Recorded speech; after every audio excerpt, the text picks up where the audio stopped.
C'est bon, c'est officiel, c'est acté. Le joueur l'a dit, Kylian va quitter le Paris Saint-Germain cet été librement après 7 ans passés au club. Ceux qui ont vu mes derniers débriefs ont vu comment je l'ai éteint. Mais aujourd'hui, bon, déjà, je suis plus à froid. On va dire que j'ai digéré l'élimination, même si c'est pas vraiment le cas, mais j'ai un peu plus de recul sur tout ce qui s'est passé là durant les derniers jours. Moi, Kylian, sincèrement, après 7 ans, dites-vous, je vais recontextualiser là aujourd'hui, je vais vraiment parler en tant que supporter, en tant que moi, en tant que Dispark, comment il va vivre le départ de Kylian. Il faut savoir que Kylian arrive au PSG il y a 7 ans. Il y a 7 ans, j'avais 13 ans.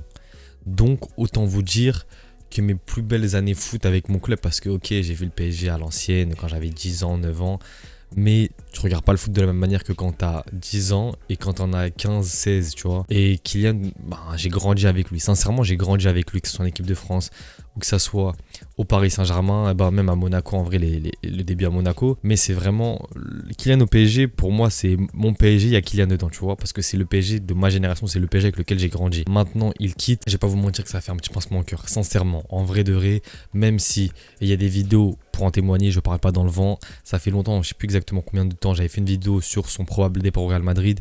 Et je disais que pour moi, c'était la meilleure chose. Et je disais même que selon moi, il s'est pris tard pour partir au Real Madrid. Je vais m'expliquer. Pour moi, Kylian, il a gâché son départ du PSG. Faut dire la vérité. Cette année, c'est vraiment pas la bonne année pour quitter. Enfin, si, c'est la bonne année pour quitter, mais c'est pas la bonne année pour quitter de la plus belle des manières. Quand je dis ça, en fait, j'explique que on est tous d'accord pour dire je pense.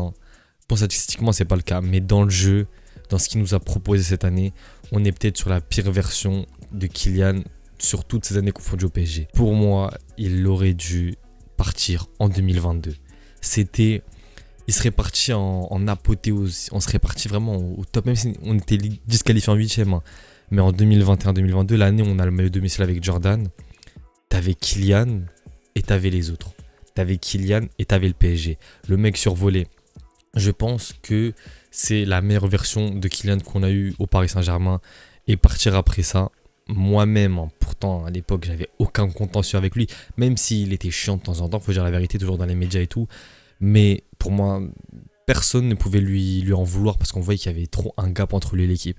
Alors que cette année, t'as l'impression que il n'a pas tout donné. Genre en Ligue des Champions, on est sur peut-être sa pire campagne depuis qu'il est au PSG, pourtant en demi-finale. Et c'est là où tu vois que pour moi, je suis un peu triste quand même qu'il parte de cette manière. Il n'y a qu'à voir mes débriefs. Comment un supporter peut être content de lyncher, je ne l'ai pas lynché, je ne l'ai pas insulté ou quoi. Mais j'ai été très véhément dans mes propos avec lui. Alors que le mec aurait pu partir il y a 2 ans, il aurait ramené de l'argent au club et il serait parti comme un vrai roi. Aujourd'hui, pour moi, il part en tant que roi par tout ce qu'il a achevé, du coup il n'a pas la Ligue des Champions, mais quand même il a fait le meilleur buteur du club, meilleur buteur du PSG au Parc des Princes. Il y a trop de records. D'ailleurs, on va sortir les stats quand même, vu qu'on parle de tout ce qu'il a réalisé au PSG.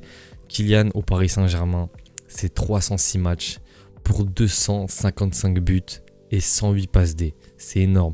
En Ligue des Champions, avec le PSG, c'est 64 matchs, 42 buts et 26 passes D. C'est pareil, c'est de la singerie folle, c'est de la pure dinguerie en termes de stats. Mais malheureusement, comme je l'ai dit, cette année, c'est pas ça dans le jeu, c'est pas ça. Mais bon, pour moi, c'est la meilleure chose qui puisse arriver à Kylian de quitter le PSG. Et je vais m'expliquer pourquoi je dis ça. Déjà, dans un premier temps, Paris, ça, je peux faire une vidéo, je peux en parler pendant 3 heures normal. On a eu un PSG avec des stars, des joueurs hors normes. Le Paris Saint-Germain avec Di Maria, Neymar et Kylian, ça aurait tellement pu être magnifique. Malheureusement, on a un club avec une institution qui était très faible jusqu'à l'arrivée d'Enrique qui a, j'ai l'impression, remis un peu d'ordre. Mais le problème, c'est que ces stars-là, on n'a pas réussi à les gérer. On peut parler de Neymar. Neymar a eu beaucoup d'extra sportifs, beaucoup de blessures, beaucoup de soi-disant hygiène de vie, pas hygiène de vie. Je pense qu'il y a un peu de vrai, il y a un peu de faux. Les médias aussi aiment en rajouter. Mais le problème, c'est que, ok, Neymar, peut-être c'est lui le fautif, mais Kylian, c'est quoi le problème? Kylian, c'était le jeune enfant prodige, le bon élève français, le footballeur qui sait bien parler à 17 ans, le footballeur qui fait pas de vagues, le truc.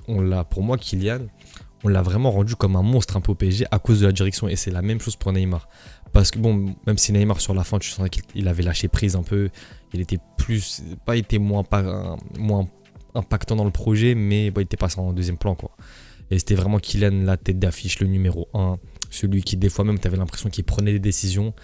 Mais pour moi, le PSG est clairement passé à côté d'une décennie qui aurait pu, enfin une décennie, ouais, 6-7 ans, ouais, presque une décennie, qui aurait pu être magique. Vraiment, on aurait vraiment pu tout rafler, Ligue des Champions comprise.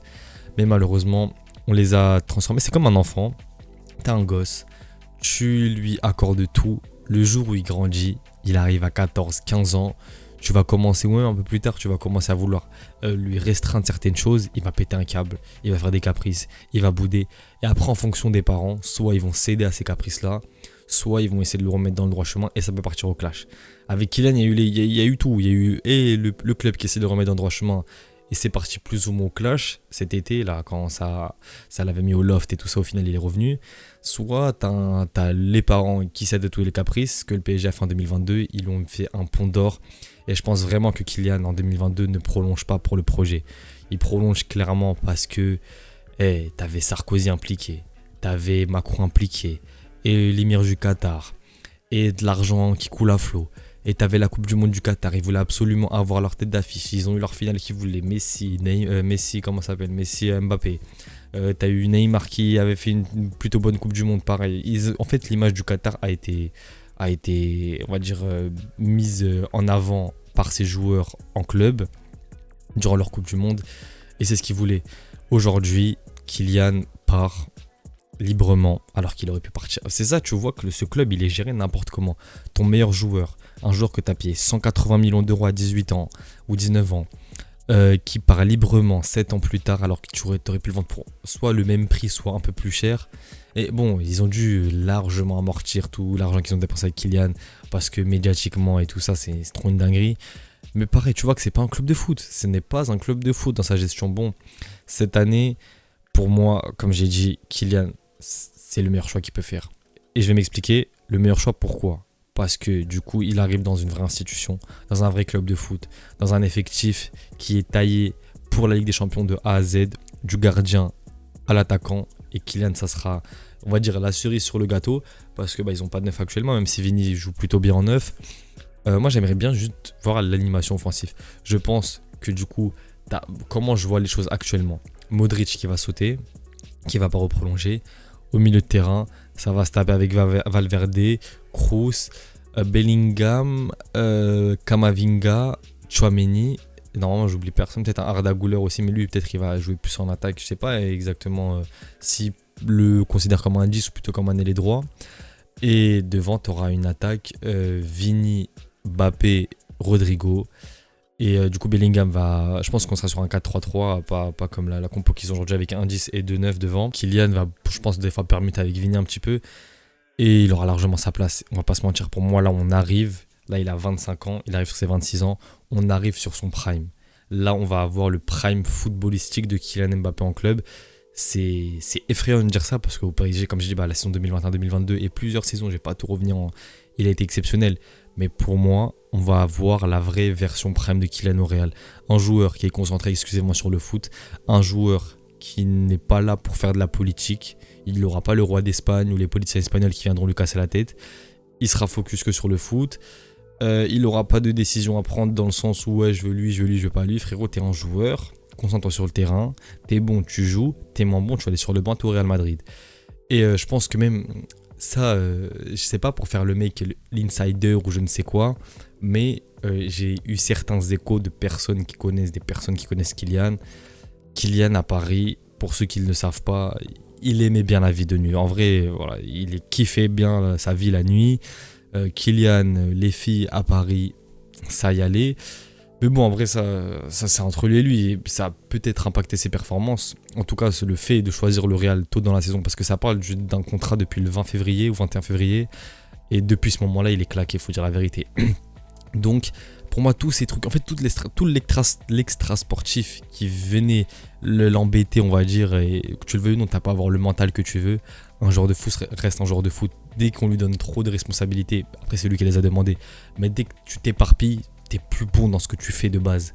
Et Kylian, c'est tout l'inverse qui va se passer au Real Madrid. Il sera focus que sur le foot et je suis extrêmement pressé de le voir là-bas. Comme j'ai dit, ça fait déjà 2 ans que je l'attends au Real Madrid. Je suis parisien, mais pour moi, il faut savoir ne pas être aveuglé, même si t'aimes le joueur, même si c'est ton meilleur joueur. il y a des trucs qui mentaient pas. Fallait que Kylian quitte parce que le PSG n'est pas assez grand encore aujourd'hui pour avoir des joueurs de cette trempe-là. Et c'est la vérité, faut dire les termes. C'est pas un manque de respect vers mon club, c'est juste factuel. T'as eu Neymar, ça a pas marché. T'as eu Kylian, ça a pas marché. Neymar, c'était le 3e meilleur joueur du monde à l'époque. 3e ballon d'or. C'était le digne successeur de Messi Ronaldo. T'as eu le 2e digne successeur de Messi Ronaldo, soi-disant, avec Kylian. Et les deux, ça n'a pas marché dans la gestion du footballeur. Ça n'a jamais fonctionné avec les deux. Il y a eu Zlatan, pareil. Zlatan, ça a bien marché, mais Zlatan, il était au-dessus du club. Faut dire la vérité, Zlatan est au-dessus du club.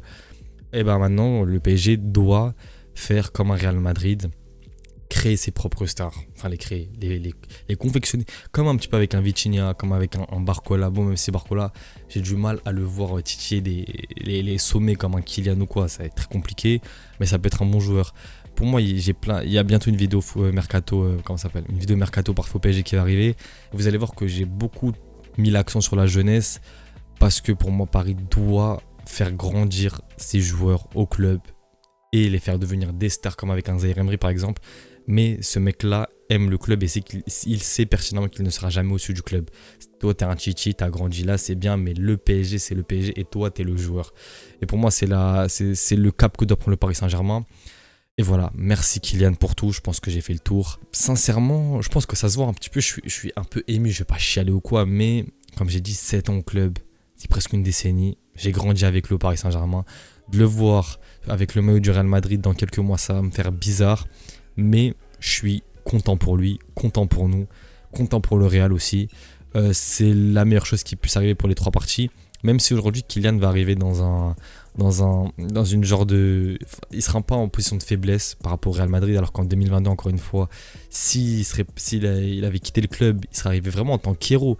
Il est arrivé sur une pente ascendante de fou, il faisait une double conversation de malade contre le Real. Il était à son prime, je pense, en club à cette époque-là. Et il est arrivé, et le Real prenait la LDC cette année, c'est vrai. Mais dans tous les cas, Kylian serait venu avec un autre statut. Et il n'avait pas fait de crasse encore à l'époque aux supporters madrilènes. Aujourd'hui, même lui, il arrive dans une position un peu plus délicate. Mais pressé de voir ce que ça va donner. Merci Kylian, merci. On a pu être pas méchant. On a pu être très dur avec toi parce que c'est un joueur avec qui tu dois être dur. Tant son talent et son potentiel sont énormes.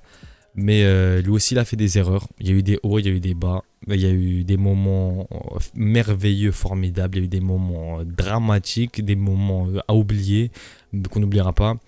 Moi, personnellement, je suis assez triste que la dernière image de Kylian que je repars, comme je vous le dis, je l'ai vu sous mes yeux. J'étais tribune Boulogne, c'était juste devant moi. C'est sa glissade, comme un symbole. La vérité, moi, c'est vraiment comme ça que je l'ai pris. En plus, après le match, tout ça. En fait, fallait être dans mon corps pour comprendre la sensation que j'ai eue.